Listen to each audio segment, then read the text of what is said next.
संसार के लाखों लोगों के लिए परमेश्वर का वचन पढ़ना एक दिनचर्या है, लेकिन क्या आपने परमेश्वर का वचन लिखने का प्रयास किया है? गॉड्स ओन कंट्री केरल की बेटी जॉर्ज ने अपनी हैंडराइटिंग में बाइबल को कॉपी किया और अपने पोते को यह सबसे कीमती और अनूठा उपहार भेंट किया है।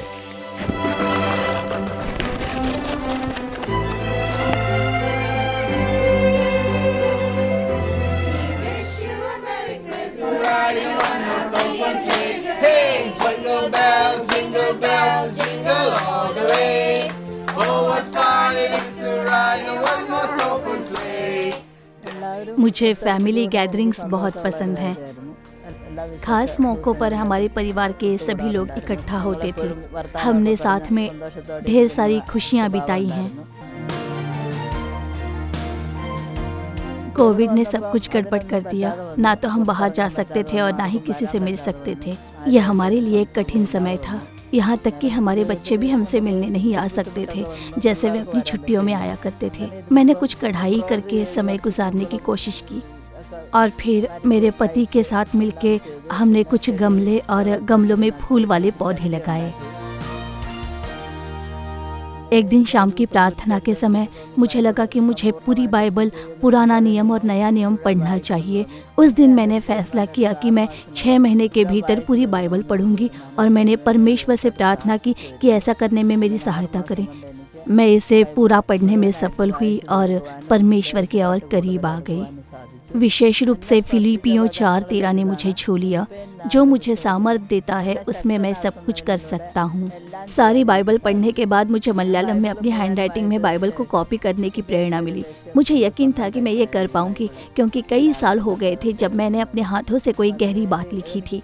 मैंने 1 साल में बाइबल लिखने का लक्ष्य रखा था। पहले तो मेरे हाथ में दर्द होने लगता था। उसके बाद मैंने परमेश्वर से उनके अनुग्रह के लिए प्रार्थना की और मैं बाइबल लिखने के कार्य को पूरा कर सकी। जैसा कि रोमियो 8:28 कहता है, हम जानते हैं कि जो लोग परमेश्वर से प्रेम रखते हैं उनके लिए सब बातें मिलकर भलाई ही को उत्पन्न करती है, अर्थात उन्हीं के लिए जो उसकी इच्छा के अनुसार बुलाए हुए हैं।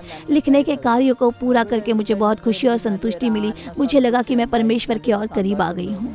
मैंने महसूस किया कि बाइबल की कॉपी एक महान खजाना है और मैंने इसे अपने पोते को उसके पहले प्रभु भोज के अवसर पर उपहार के रूप में देने का फैसला किया। मैंने अपने स्थानीय पास्टर को इस बारे में बताया और उन्होंने मुझे चर्च में अपने पोते को ये उपहार देने के लिए कहा। मैं परमेश्वर को धन्यवाद देती हूँ कि उन्होंने मुझे 1 साल में पूरी बाइबल लिखने के कार्य को पूरा करने में सहायता की। इस माँ को लगा कि उसे अपने पोते को भेंट के रूप में परमेश्वर देना चाहिए।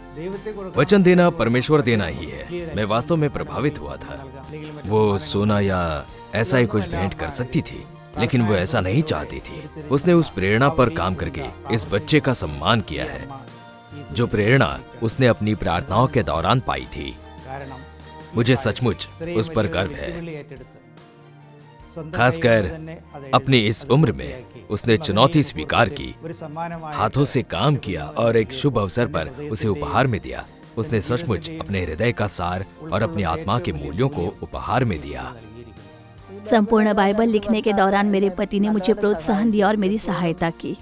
मैंने हर तरह से उसकी सहायता की। मैंने कागज और कलम खरीदे। मैंने सभी पन्नों पर मार्जिन को बनाया। लिखने के दौरान मैं उसके साथ था। मैंने पृष्ठों को पढ़ा और सुझाव दिए। आखिर में मैं सारी लिखी हुई बाइबल को एक साथ बांधने के लिए उसे एक प्रेस की दुकान में ले गया। अब तक मेरे जीवन में परमेश्वर ने मेरी रक्षा की और अपनी सारी आशीषें दी और मेरे पास एक खुशहाल जीवन है। यशायाह 65:23 और 24 के शब्दों ने सचमुच मुझे छुआ। उनका परिश्रम व्यर्थ न होगा, न उनके बालक घबराहट के लिए उत्पन्न होंगे, क्योंकि वे यहोवा के धन्य लोगों का वंश ठहरेंगे और उनके बाल बच्चे उनसे अलग न होंगे। उनके पुकारने से पहले ही मैं उनको उत्तर दूंगा और उनके मांगते ही मैं उनकी सुन लूंगा। मैं दृढ़ विश्वास करती हूँ कि नया सपना देखने या नया लक्ष्य बनाने के लिए उम्र की कोई बाधा नहीं है। अब मैं इंग्लिश में बाइबल लिख रही हूँ। अब मेरी हैंडराइटिंग में सुधार आ गया है और मैं अधिक तेजी से लिख सकती हूँ। मैं स्वयं को अधिक आत्मविश्वास से भरा हुआ महसूस करती हूँ। मैं आशा करती हूँ और प्रार्थना करती हूँ कि परमेश्वर 2023 में मुझे अपने लक्ष्य को पाने में सहायता करेंगे।